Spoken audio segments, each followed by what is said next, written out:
Okay, everyone, welcome to this episode of Reiki Radio. Today we have the beautiful Mara Clearspring back with us. Mara, first of all, I have to say I'm so excited that you came back to the show.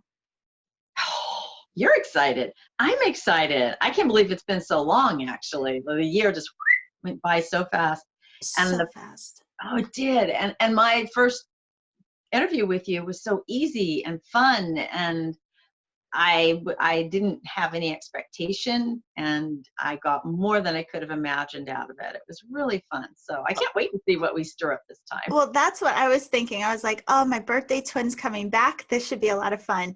So I want to start out with, we're going to talk about honoring passages today. But for people that may be new to your work, I just want to start out by sharing that you are a shamanic practitioner. You also are a Reiki-Master teacher, and you just have a beautiful, gorgeous body of work. And so I wanted to start off with asking, because a lot of people still question, what exactly is shamanism? Oh, yes. That's a hard one to answer, only because you're going to get a different answer from just about anyone you talk to. So I'm going to give you a pretty basic and easy one. Shamanism is the way that we understand how the energetic world and the physical world work together. So it's based on animism, which is the idea everything has consciousness, everything has life force energy, real Star Wars kind of stuff, right? But when we learned about this, when we were in tribes gathering around fires and living in caves, we needed to have a way to explain the universe. And shamanism evolved from that, from understanding why there's an eclipse to how to find the bison so we could go get dinner, and where to live, how to heal. All of this evolved into what we call now shamanism.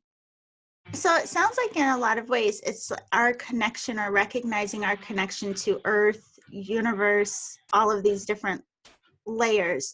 So in the practice of it, because again, very curious about it, is it about recognizing those different aspects of universal quality or Earth quality within ourselves? Yes, and relating it to the outside world. So one of the most profound journeys I got to take in what I call my training years, because I was working with other people, but I was also very committed to a daily practice of a journey. I spent like an hour doing self-practice, including a journey. And my guides took me into myself and showed me how the entire world really is inside of me. And understanding that everything that's outside is also inside. So yes, there's that relationship between what's going on outside. Part of it is that projection of what's going on inside.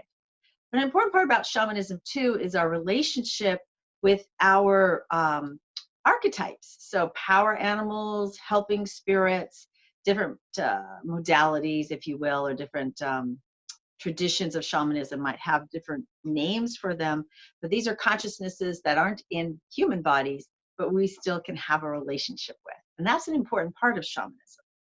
Well, I'm glad you bring that up, because this is another thing a lot of people are curious about. These beings and guides and our support in non-physical form, are they helping us even when we're unaware, or is it something where we need to give an invitation, or does it kind of amplify once we make that connection? I think the third thing you said is the most accurate.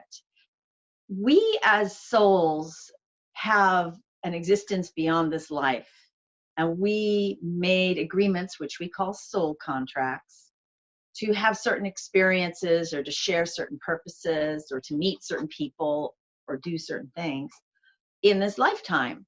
So we could have come into an alliance with an ancestor or some guide that worked with us in a previous life that wants to work with us in this one. So those could be the ones that are happening behind the scenes that we don't even know about unless we get involved with something like shamanism. Then once you become shamanically aware and decide to move forward with that, you develop a relationship with trusted guides who literally become your teachers. And that's kind of my job, beyond doing the healing work, is to also help people come into relationship and understand and trust and learn from their own unique spirit guides. That's really beautiful. And one other thing about this I wanted to ask you before we get into honoring our passages, kind of two things. One, a lot of people feel called to shamanism, or they feel called to different aspects of it, then end up researching and find that's what it's pointing to. And do you think there's any particular significance around that? And then also, does the practice of Reiki and shamanism, can they be complementary, and how, if so, in your experience? Yeah, those are two really big questions. Don't let me forget one while I'm answering the other one. So the first question was about feeling the call.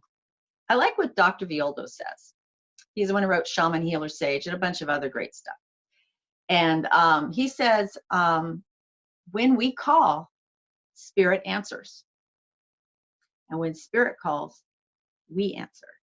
So you build this deeper relationship. And when you're doing that, you're discovering that there have been hints at it all along, as if the universe has been flirting with you since day one. And you finally got it. You finally went, oh, wait, that's it. Because I didn't know what shamanism was. I was following paths that would take me there.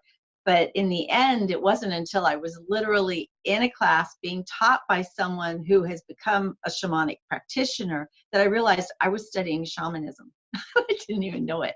So yeah, paying attention to that call from the heart, from your dreams, from piecing together different things that have happened in your life, paying attention to that call can guide you to study shamanism or similar practices. I'm not, saying, hey, do this one instead of that one. And then you still have to keep using your discernment so that when you're doing the studies, you're following what really works for you and not trying to mold yourself into someone's idea of what you should do.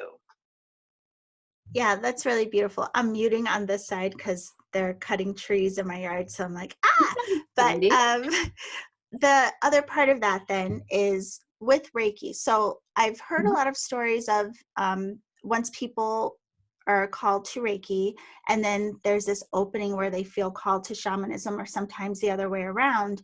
But then there's this questioning of, can I practice both? Will they work together? Do they have to be separated out? What has your experience been around the two together? Well, I'm an Aquarius. So when you start throwing rules at me, I start laughing hysterically. So if you're following a tradition that demands that you abdicate other traditions, you might want to look at that, because that's limiting yourself, and you don't need to limit yourself. I've always found Reiki and shamanism to work very well together. In fact, when I'm in a shamanic journey for a client, I am sending them Reiki at the same time. So it really wouldn't matter what I said or did. They don't know it. They've given me permission to give them healing work. I'm just flowing that Reiki. So I find that the two work really well together. I was describing that Reiki for me has a lot of upper chakra work, that you're flowing a lot of this energy, of course not using yours, but flowing universal source energy. And a lot of it has an attunement to the higher chakras. And so when you add in shamanism, which I feel really helps us support the lower chakras and the shadow work and the scary places, but you get those cleaned out, you can really anchor even more flow for your Reiki practice. Also, when you're practicing Reiki, you may have noticed, Yolanda, that you get images, you get messages, the body talks to you.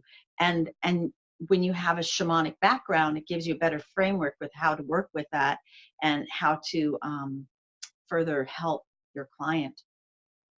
Yeah, and no, that makes all the sense in the world. And I really like the way you talk about the blending and really the necessity of working on our upper and our lower. I mean, that's what all of this is about, right? Yeah, right here we have this divide, we're like, well, this just doesn't exist.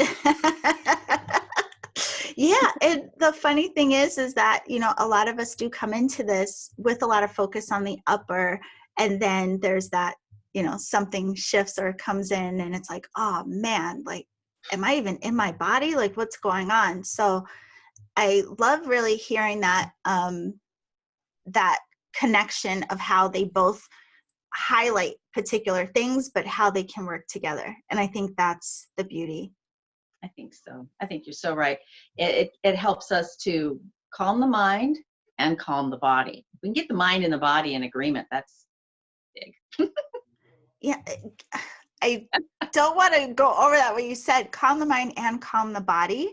Because I think a lot of times we hear about calming the mind, but not so much about calming the body and what its restlessness may be like, and then even how this thing may function when we're not really fully in it. So, Mara, now you have my mind down a whole nother rabbit hole. Write it down. We'll do another podcast on that one. Because it really is a whole nother part of what I do that I'm very excited about, and I just weave it into everything else. Okay, yeah, we'll definitely have to have you come back for that. So for today, I am excited to have this conversation with you, and some things you shared with me in the background. You're talking about honoring passages and the significance of that, especially being on the heels of a new decade. So first of all, around that, can we talk a little bit about why there is such a significance with certain periods of times or days and the upcoming new year? It really ties back to shamanism and its service to the tribe to track the seasons of the year. So by using the stars, the length of the day, the temperatures, shamans would help to create a calendar so you'd know when you needed to store the food, and you'd know when to start planting the food, and you'd know when certain types of animals would be coming through certain areas, and you'd know when to celebrate certain amazing things that were happening in the world and in the sky. So creating that calendar is part of a shamanic tradition that now we have in much more engineered form. So when we look at the Western world and how we count years and time, we have it, what do you call it, base 10. So like 10 years, 10 numerals, even though there's 13 lunations, 12 months in a year, there's still 10 years in a decade. So that 10, we go through a process of 0 all the way to 9. We're about ready to go back to a 0. So not only do we have a year's worth of experiences and celebrations and losses to acknowledge, but we also have 10 years of life passages that have occurred. And how do we want to integrate that? And how do we want to step into the next 10 years? Our intentions feel even more potent and important because we've got this next 10 years coming up. Yeah. And, it's really interesting you say that. And I wrote down different aspects of this that you mentioned in terms of how we acknowledge these times of passage. And I wrote them down because I didn't want to skip any, because they all just seem so prevalent, right? The first thing, and especially now that we are in December with the season and even with us coming to the end of the year, how does that aspect of harvest and review come into play, and why is that so important for us? It's natural as the days shorten and we are forced to be inside more, that we not just physically are indoors, but emotionally and mentally and spiritually we start to go back within. And maybe we need help finding out what's in there. I mean, what happened during this past year? So when we are harvesting, we're looking at, and this is actually, I'll just tell you the process that I'm taking my shamanic shifts class through right now. We go through each month of the year, starting with last December, and move forward through each month, January, February, March, all the way up to this November. What happened? What did you do? What did you accomplish? What did you let go of? What happened in your career?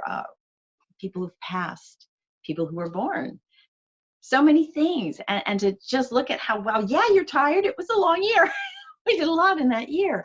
But you gather that so you can start looking at, what is it I really want to symbolically and ritually let go of, and what am I ready to integrate into my life? So that harvest is really looking at the richness of what you've experienced and not just moving on and not letting that feed you. You know, it's so interesting you say that too.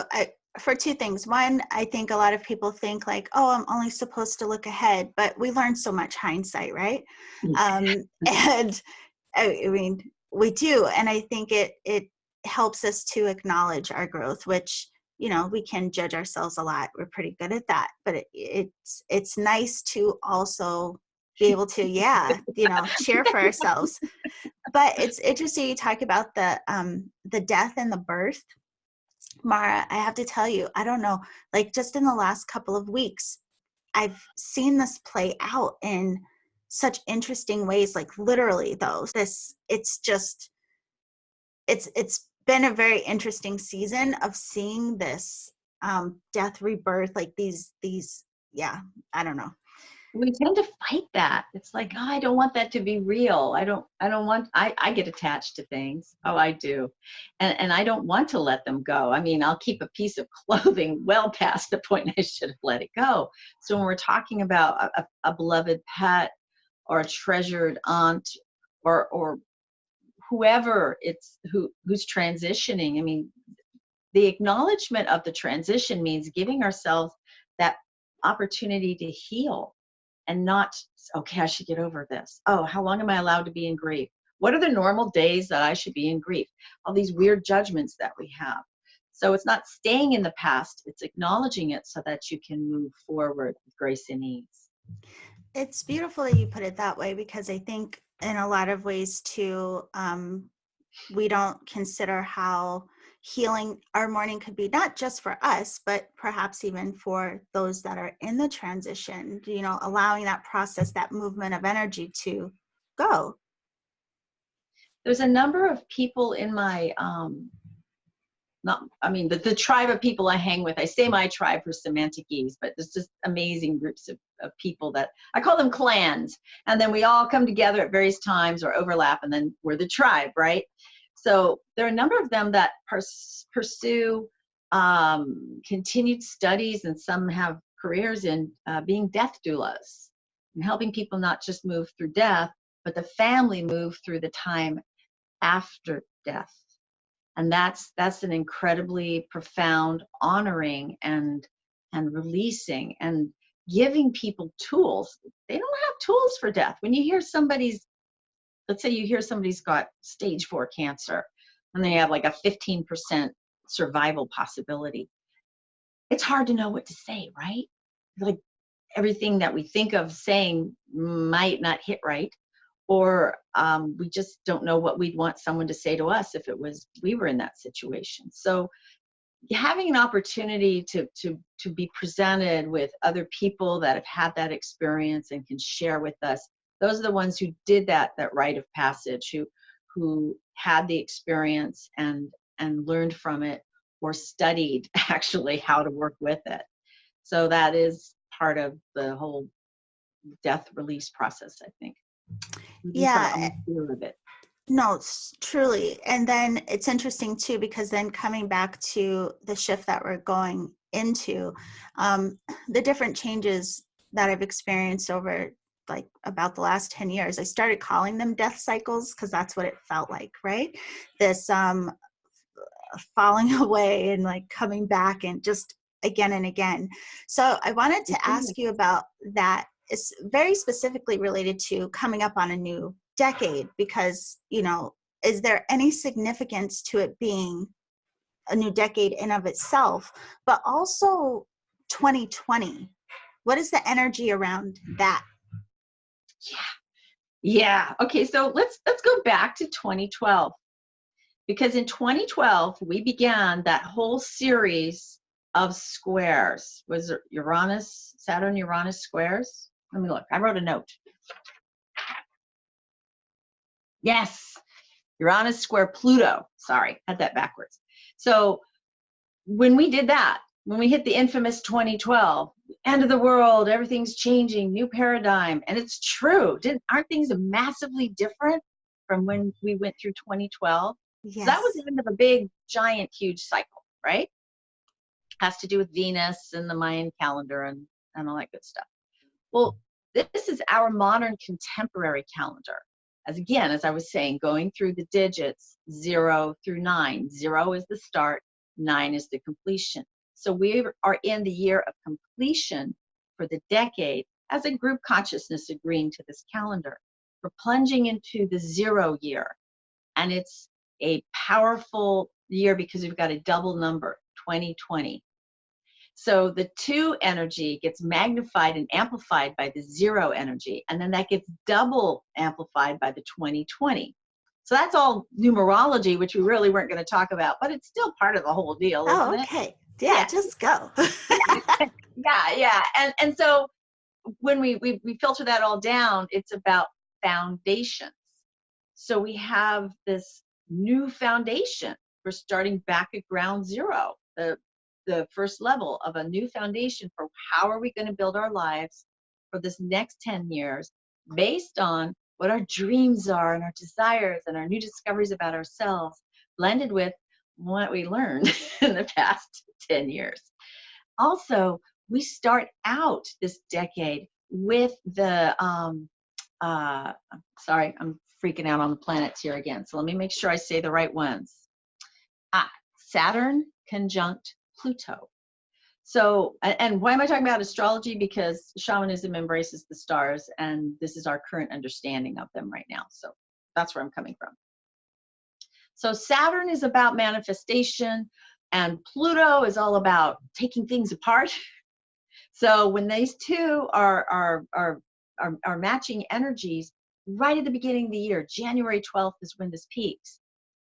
Boom, this is our opportunity to take apart what didn't work and use the experiences we've had to start this whole new foundation. We are astrologically supported in this numerological creation that we've made, this construct around time, and the seasons, because that's right after the winter solstice, or what is on the other side of the world, the summer solstice. I mean, all these things are coming together again, just like they did in 2012 with the Venus transit the sun and all the good stuff that happened there. So it's a big starting point for a whole new 10 years.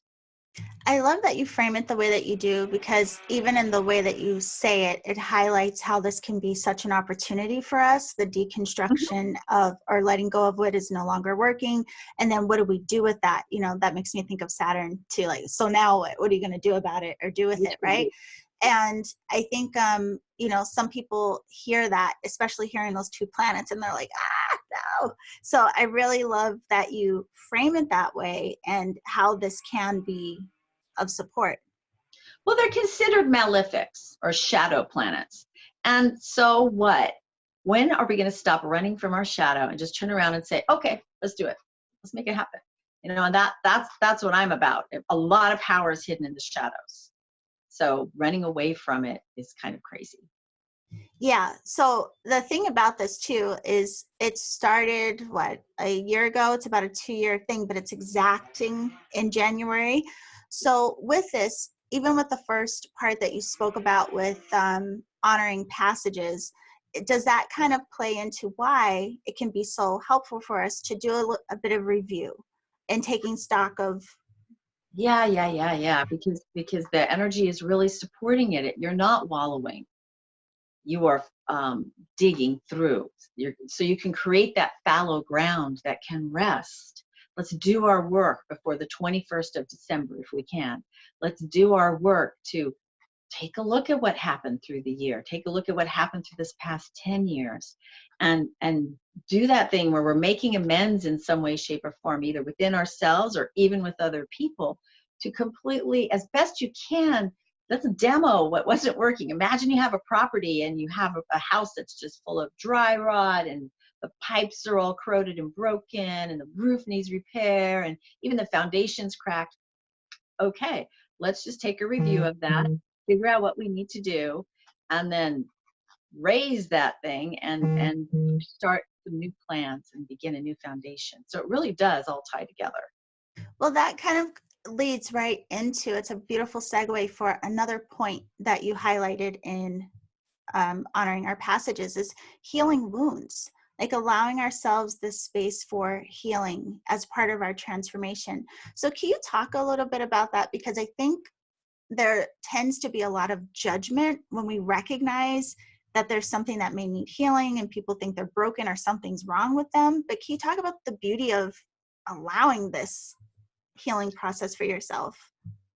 Recently, I had a client have a concern about her power animal. No, just go with me on this. So she felt like she'd been psychically attacked and her power animal had been wounded. And what in the world was she going to do now? Because her power animal was wounded and she didn't know what to do. And I, of course, knew inside a different kind of truth, but I took the journey to go meet the power animal. And sure enough, it looked like a bite of energy had been taken out of the power animal. And so I asked him, hey, what happened and what can we do for you right now? And the power animal just looked at me, laughed, stood up, shook himself off, became whole again and said, the only reason I looked wounded is because she believed I could be.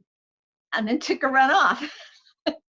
So the thing about our wounds is that while they're there, we really are there with them. And we need to go ahead and be with them or be with the person who's wounded that we want to support. Knowing that they will heal, but allowing them to be in that process. You know, I didn't try to make it wrong and say, there's no way your power animal could be wounded. I went, well, I need to go find out more about this. And that's what we need to do when we have a wounded feeling, a thought that keeps coming back, something we notice we're avoiding. Maybe we can't deal with it right in that moment, but to give ourselves some time and space to look at that and even ask for help if we need it. We're not broken. We're working on something. That's so powerful. And, you know, it's interesting. It makes me think of how powerful our mind is, right? And the importance of even that, of coming into recognition of what we even do think or believe, because a lot of times we are unaware of that, as crazy as it sounds, but we're just so, a lot of times, again, like disengaged with ourselves. Yeah, that judgment. Ouch. Right. That self-judgment. I should be over this by now. I should be done with that. I should have lost that 5 pounds already. I should have gotten more money when I got my raise. I should have this. I should have that. You know, we get so judgy. And that's part of what we're exposed to from an early age. So that's why that's there. If you want to say anything's broken, I'll say that. We just have these really powerful inner judges that just won't shut up. And so making friends with them and giving them a new job is a powerful tool. Well, you're doing like beautiful setups for me, because this, again, is a perfect transition into another point you made, right? We're so connected, was the celebrating our accomplishments and gifts, because, you know, we can get kind of stuck on the what I need to fix and all of this, which is a component, right? It reminds me of what you said, the beauty and looking at both sides of even how like Reiki and shamanism can be complementary, how our light and shadow can, you know, work together. What is that relationship there? So even in the process of our healing, how does the acknowledgement of our accomplishments and gifts support us in this passage? When we've decided to do the shadow work, to plunge into the healing, it's important to follow up with a high vibe. So getting a lovely Reiki treatment, taking a nice hot bath with aromatherapy and Epsom salts, getting a lot of hugs from somebody who truly loves and accepts us. These are important follow-ups to doing some really deep work. Having a consciousness around what to celebrate in your life is so huge and amazing. I love this, the contrast that you provided with, there was a death in the family and there was also a birth within a few days of each other. And it's like, well, I can't be happy about the birth because there was a death, but I can't mourn the death because I'm taking away from the joy of the birth. And you find a way to do both, to bring the balance together and to say, I'm so happy to be holding this baby with tears running down my face because I'm so sad because my pet passed. And so being able to bring in the celebrations helps to be the ultimate, what I call metaphysical neosporin on the wounds. I love that. But it's a beautiful thing. I love that you highlight this. I told you behind the scenes I was working on a deck, and there's a thing that keeps coming up for me is how we tend to do either or instead of this and that, and really finding out how do we harmonize between the two things that seem to be in opposition and how they can support. Yeah. And on the day that we're recording this, which will be different from the broadcast, is the new moon. And the new moon is about that harmony of here's our shadow side, the moon, the unconscious, the subconscious. Here's the sun, our illumination, what we want to see and show and what we project. And here they are together. That harmonizing.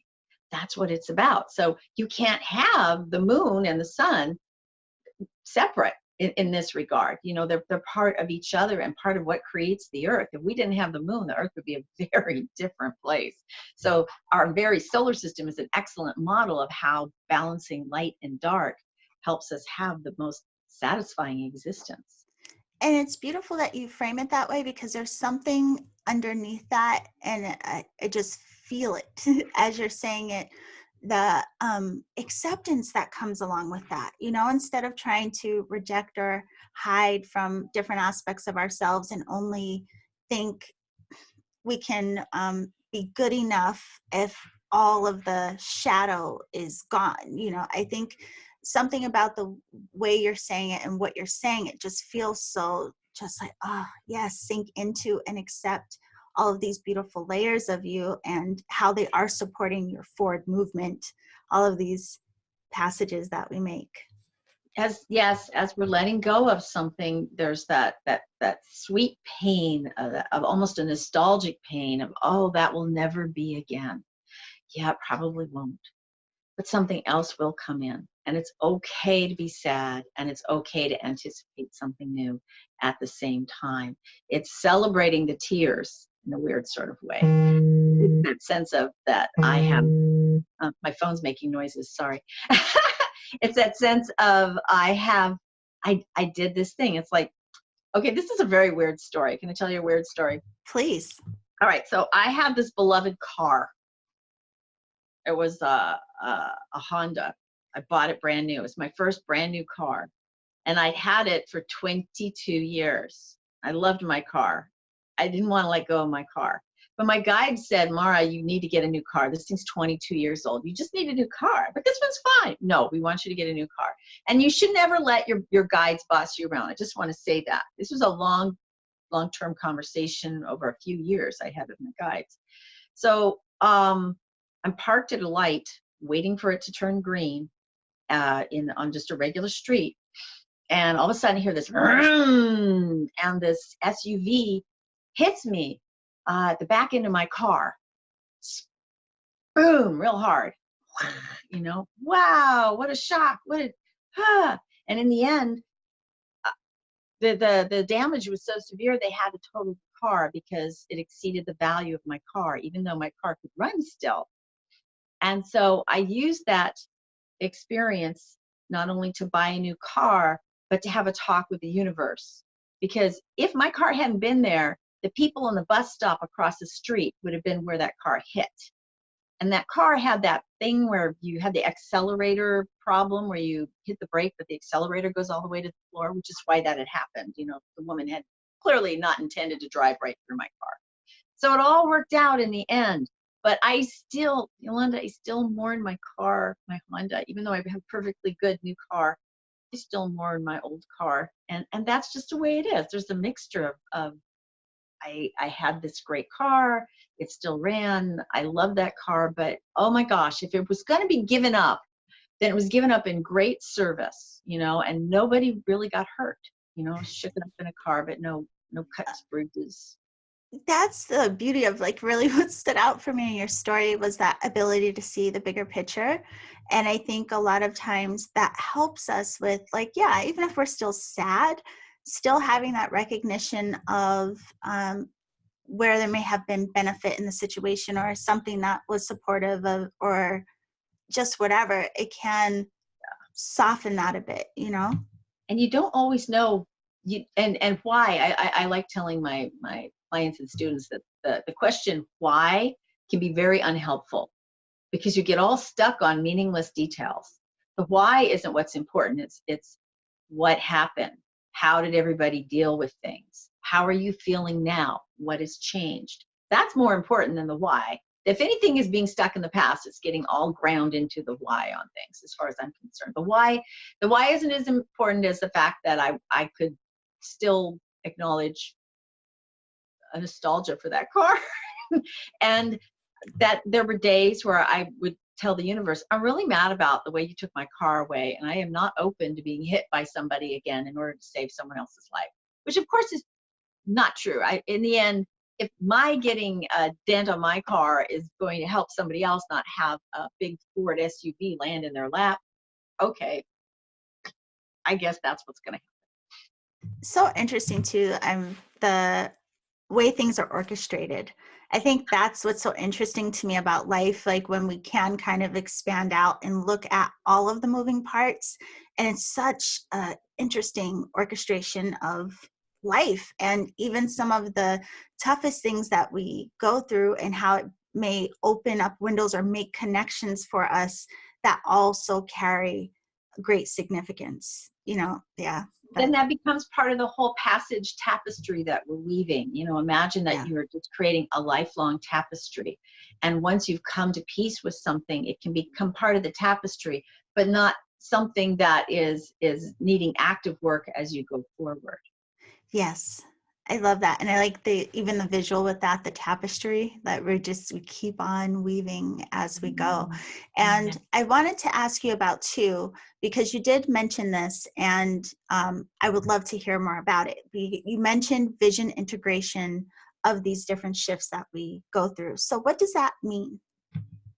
I think I'd like to call it a conscious decision-making process. Okay. So if I think I want, I'm trying to think of a good example, because I think examples are a great way to explain things. Garden. So if I want to plant a certain type of garden, it is through having observed what happens in my garden in the past couple years that I can make a decision about what I want to plant. So if I know that I plant beautiful bulbs, the raccoons are going to come dig them up the first night that I planted them, I'm not going to plant bulbs. Do you know what I mean? Does that make sense? So when we have a vision integration, we are taking what's happened in the past, so it's easy to discard that which we've already learned, and then looking forward to what would we like to experience in our lives, and then looking at what are the pieces I have right now, how can I put them together, and then ask the universe to fill in the parts that feel like they're still missing. It's something too, and you're saying that, it reminds me of, again, hindsight 2020, and we're going into this year of 2020.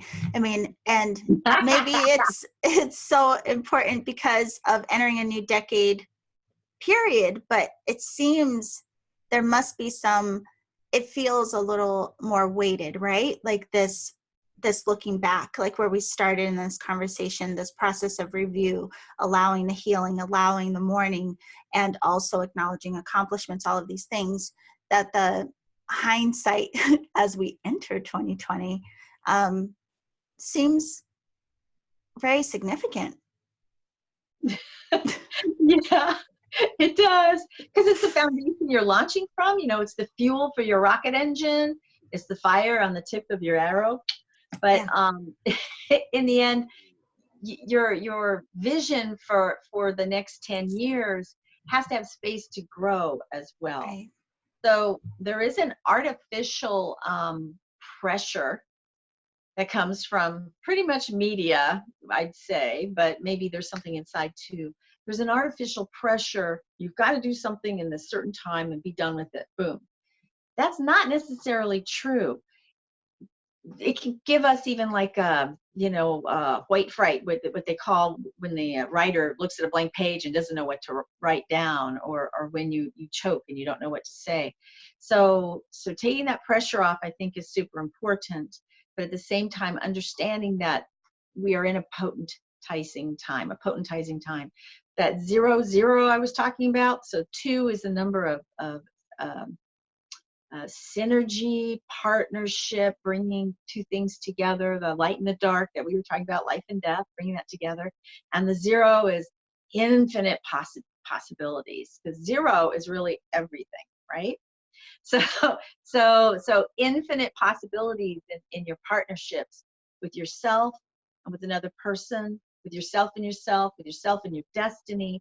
There's just so much there. So we're feeling that possibility as a responsibility, and to see it instead as an adventure. You know, it's the roller coaster that we're going to take. It's there'll be some downs and some ups, and then there's that really fun part where they go upside down. But you know, that's what's ahead of us, and I'd like to keep it exciting instead of scary.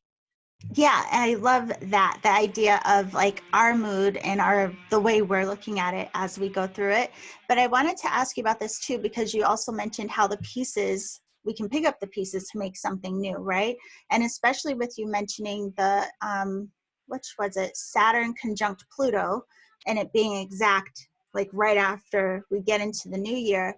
Can you talk a little bit about that? Because, you know, a lot of times there is a resistance to letting go, or like oh no, if things do start to fall apart. What's on the potential for us in that? Well, I think it's important to just let yourself maybe have a little pity party panic moment if you need to, and go ahead and freak out a bit. Maybe reach into your inner child and throw a tantrum. Because if we keep trying to push that down, we're using a lot of energy to keep the shadow quiet. So let your inner kid pitch a fit, and I don't want things to change. I want them to stay the same. I hate it when people make me I want to get up at 9, not at 7. Whatever it is, whine and complain. Kind of get that stuff out of the way, so that you can come to that place of, wow, the house is knocked down, but I'm building a new house. The structure that has worked so well isn't going to grow with the new world and the way things are changing. So I get to create something else. Wow, I've been overloaded. I've had too much to do. I've had too much life to live. I have too much responsibility.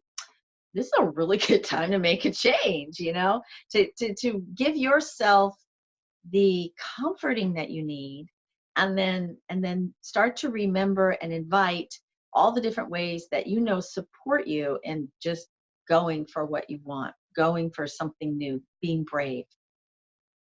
So I love this, because I think it gives us a lot to consider. And then there's also, of course, then the aspect that comes of the rebirthing. So I wanted to ask you about that, very specific to shamanism. Like, how does that motif of, I guess, rebirth play into different shamanic practices or teachings? And I'm going to tie it into that whole Pluto-Saturn thing too, because Pluto is the master transformation through destruction. Death is the ultimate destruction, and transformation comes from new life. So that kind of goes together. And then Saturn is helping to well, and this is how you're going to do it. Here's how we're going to manifest it. This is how we're going to make it happen. So that's like the map. And then the mechanism in shamanism, we will study death. We will literally go through initiation journeys, what I will often call the dark night of the soul, to where we are coming to meet death again and again, and then rediscovering who we are, being reborn in these journeys. There are vision quests that people do in what I call topside world. Instead of going into the altered state of a journey, you go to a challenge, like go out in the wilderness, be without food or water or even clothing, and go through the deprivation of the elements to take you down to your nub, to your core, to even induce visions. And that's a type of shamanic ritual death, where you come out on the other side having maybe met a new power animal, being given a spirit name, having a new cleansed body, ready to step up to your next level. So that whole rebirth and life, we're letting the past 10 years die, Yolanda, because they got to. And we're birthing the next 10 years. We can only birth really one moment at a time, but we're holding this intention, and that's a powerful part of shamanism, is intention. We're holding this intention to welcome and create this next 10 years. It's so beautiful. And, you know, there's something you've mentioned a couple times, and I know there are people will probably scream if I don't ask you this. You've mentioned our power animals quite a few times. So I Oh, feel like that's a whole nother episode I could ask you to come back for. But can you give us briefly what a power animal is, and do we all have them? well, let me ask you this. What's your power animal? Well, I did a shamanic journey Uh-huh. and my power animal was an owl. And this is the funny story. I went into the journey wanting like a panther or, you know, a cheetah. I wanted some big, you know, powerful cat. And so when I met the owl, honestly, there was a part of me that was like, what? I was a little disappointed. So silly. It's funny to me now, even thinking about it. But I also asked his name and all of these things. And so then I went home and did some research about the owl, and also researched the name that I heard, which was a name I thought I completely made up, you know. And both aspects of it, the animal and the name, couldn't have been more perfect for what I was going through in my life at that time.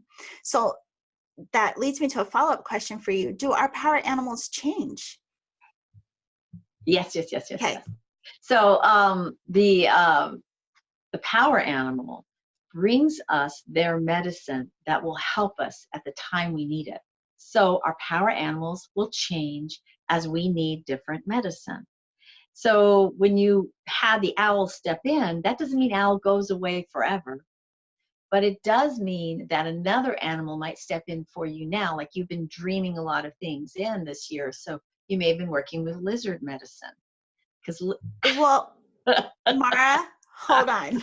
Hold yeah, on right now. yeah, yeah. You cannot make this stuff up. So my partner has told me a few times, like, just looking at me, like, your face is shifting all the time.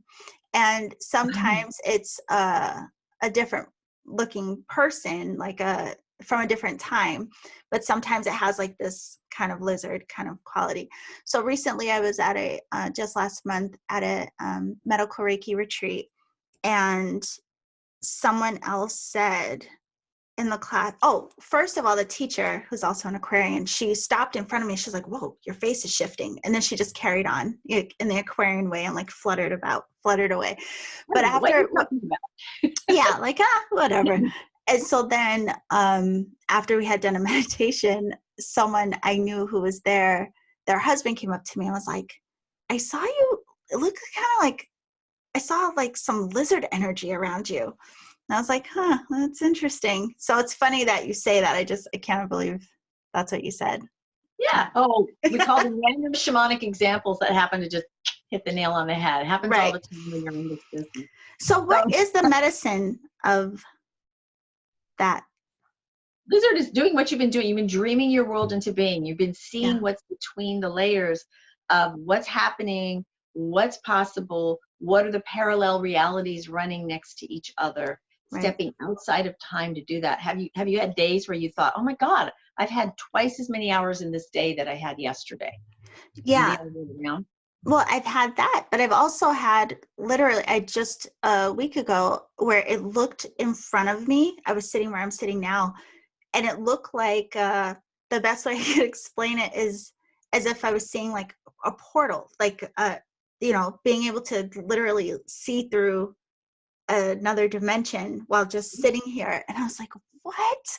Because I typically tend to see more with my eyes closed. So for something like that to have happened with my eyes open was just, you know. Welcome to my world. you know, before we started this recording, I smudged you and I told you, you've been opening up pathways transdimensionally and receiving information from multiple realities and dimensions, and it's not bad information. It's good information. There's this as we're talking about power animals, we might as well talk about guides too. There are these multitudes of really awesome, amazing, gifted beings who want to give us information and have us express it here in the 3D. And you're doing it. I know this just from what I saw. And then when you talk about lizard, that lizard's helping you manage that. How do I take this craziness that is like geometry that nobody's ever been able to explain and put it into human terms? And lizard's helping you bridge that. So and this is exactly why, and when you said it, because I told you, and I share with everyone, because I want to talk about your work too, I was asking Mara behind the scenes. Now, I have had my Munaki initiations with you. Oh, yeah, that's right. Yeah, years ago. But recently I was asking Mara, do you do your shamanic training remotely? And I'm so thankful that you do. I cannot wait to do that with you. But this morning before, when you smudged me and you said what you said, I was like, see, yes, honey, I'm signing up today. So can we share with everyone some about your work? Because again, from what I experienced with you, so powerful. You know, I love, like, you embody it, and the connection with the animals and the sounds. I mean, it's just unbelievable the way that you function, the way that it moves through you. Can you share with us a bit about, one, soul retrieval? Because there's a lot of curiosity about that, and I know that this is a part of your work. So could you just explain what that is, and who or why would we benefit from it? Okay. Soul retrieval is a practice of locating and bringing back essences of your soul energy, your life force energy, that are lost through various things that happen in our lives. Severe illness, abuse, horrible shocks, accidents, loss, like death of loved ones, divorce.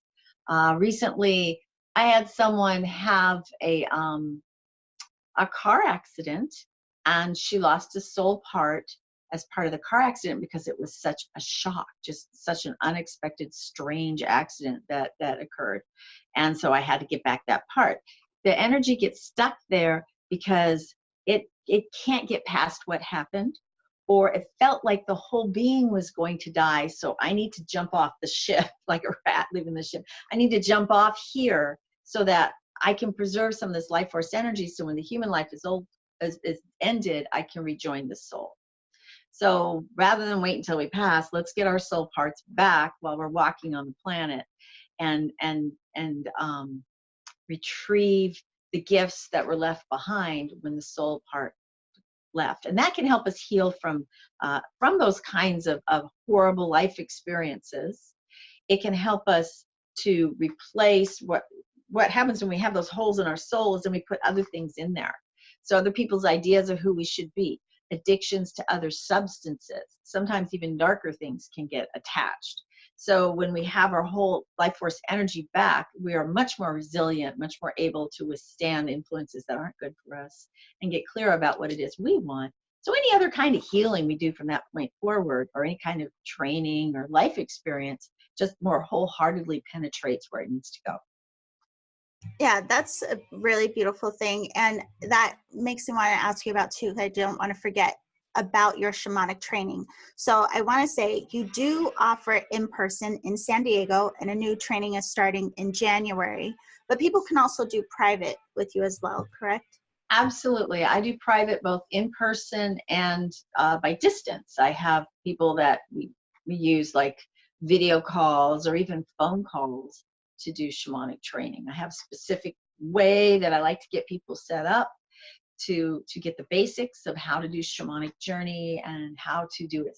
I have like 2 rules. We're going to be safe, and there's no shaming. So if you get stuck in shaming, which means usually you're shaming yourself, we got to work with that so that you can get past that, so you can have really cool experiences. And I want you to be safe so you don't end up going down the Ouija board toilet. You know what I mean?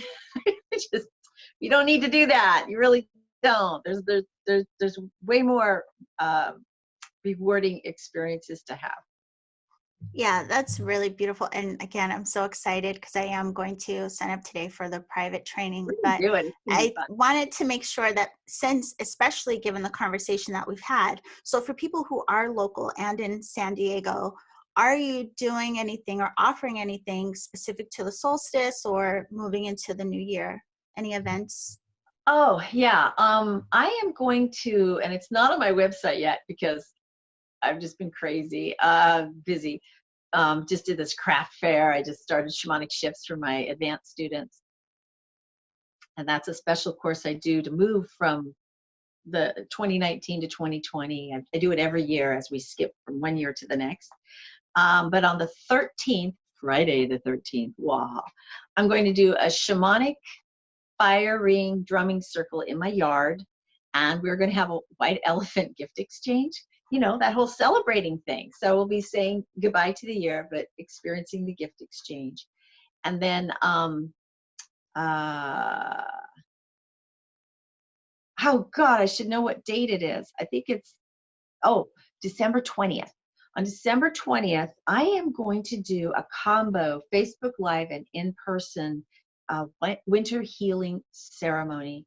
This is a Siberian practice of taking, I take everybody's wounds up to the heart of the eagle for purification. And then I go further to the celestial realms to get the gifts for them and bring them back. So I'll have some people here playing drums and rattles while I do it. And then anybody who wants to sign up and view it as, I think I'm doing it as a live. I haven't decided if it'll be a live or a Zoom, but it'll probably be live just because I can do that pretty darn easily. They can witness it and participate from afar, and especially if you have a drum or rattle, you can play with as I'm doing the journey process. So I tell the whole story, and then we do the journey process, and then I literally blow the gifts into everybody. That is beautiful. Okay, so even though it's not on the site now, at some point people can look on the site for this information, or even go to your Instagram, because you will post there as well.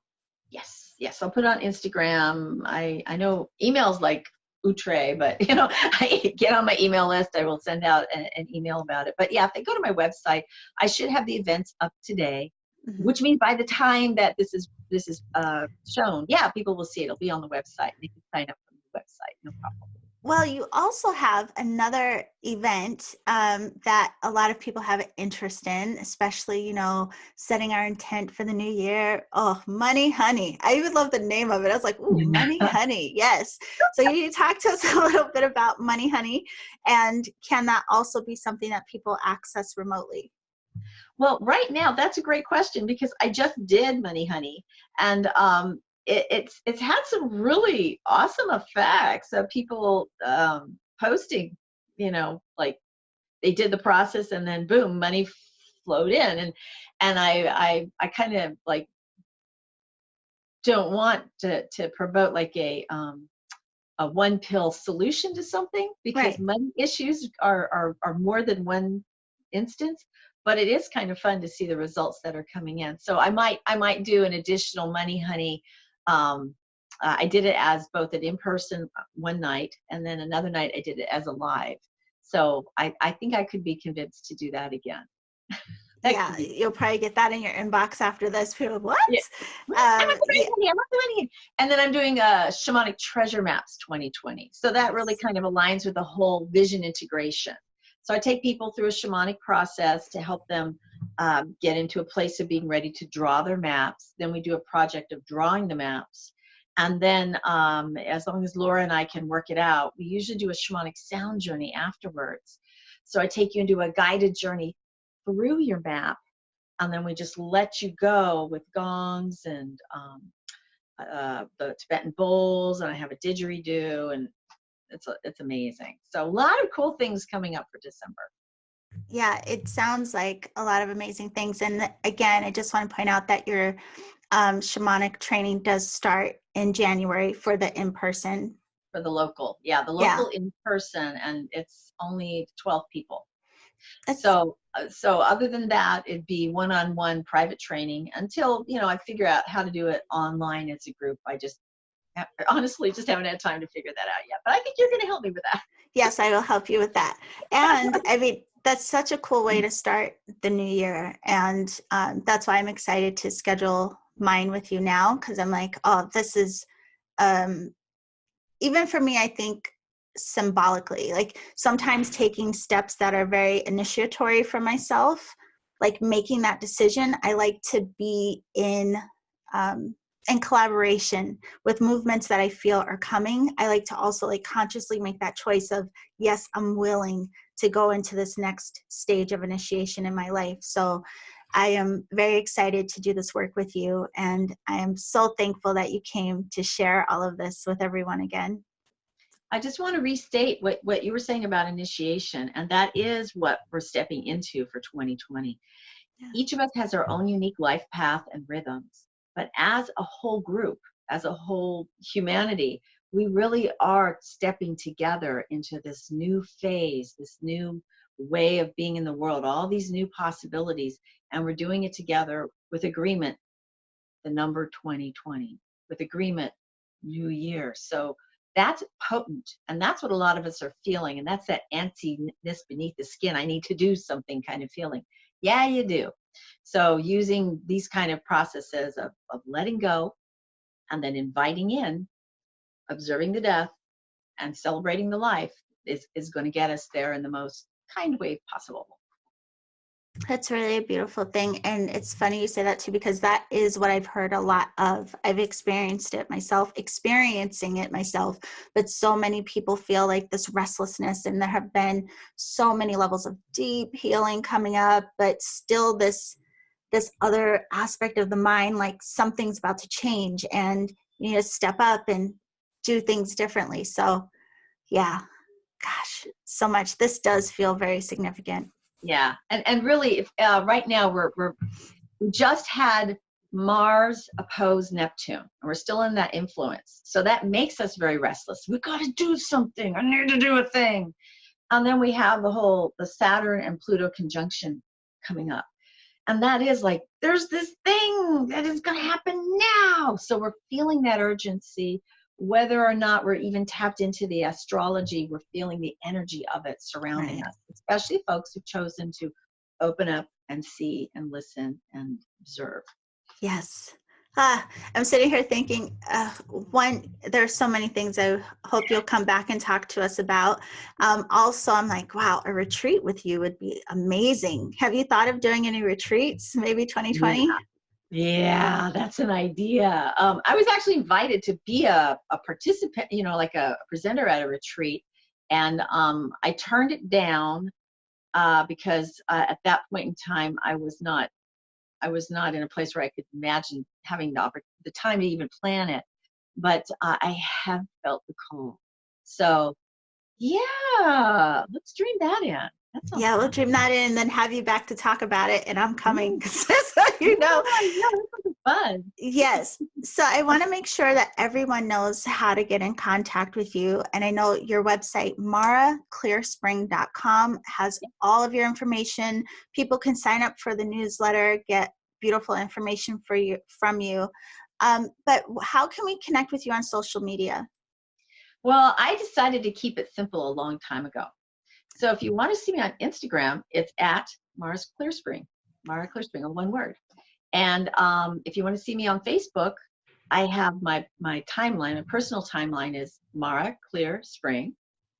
And then my business page is First Step Shamanic Training, although that name will probably be changing because I don't really want it to be just about training. That just kind of landed that way one day, and I haven't taken the time to change it yet. Okay. So you can always get there from my timeline anyway, so because they're always connected. And Twitter is Mara Clear Spring. And what others are there?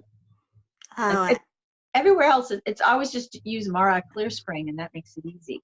Oh, YouTube. I actually have a YouTube channel. I don't have anything on it, but I will someday. And that's Mara Clear Spring. See, I keep it all one name so I can remember what it is. Well, I have to say, one thing about your site is there's so much beautiful information there, but you also make it very easy to schedule, whether it's training, sessions, whatever it is, like you have it all laid out, very user-friendly. So I provide like 2 pathways. So people who freak out looking at the schedule can look at just individual descriptions of things, and people who get lost in all the descriptions, you can just click on this one page and it lists all the stuff. So, because I know how it is. Shopping is tough. Yeah, it is. It is. So I would just say the best thing to do right now is go to maraclearspring.com, and that way you can find all of the information about your classes, your training, the work that you're doing. And I can't thank you enough again for coming, especially this time of year, to help us all prepare. Oh, thank you so much. If anybody has any questions, you just reach out and I'll do my best to have an answer for you. Perfect. Thank you, Mara. And for everyone else, we'll see you next time.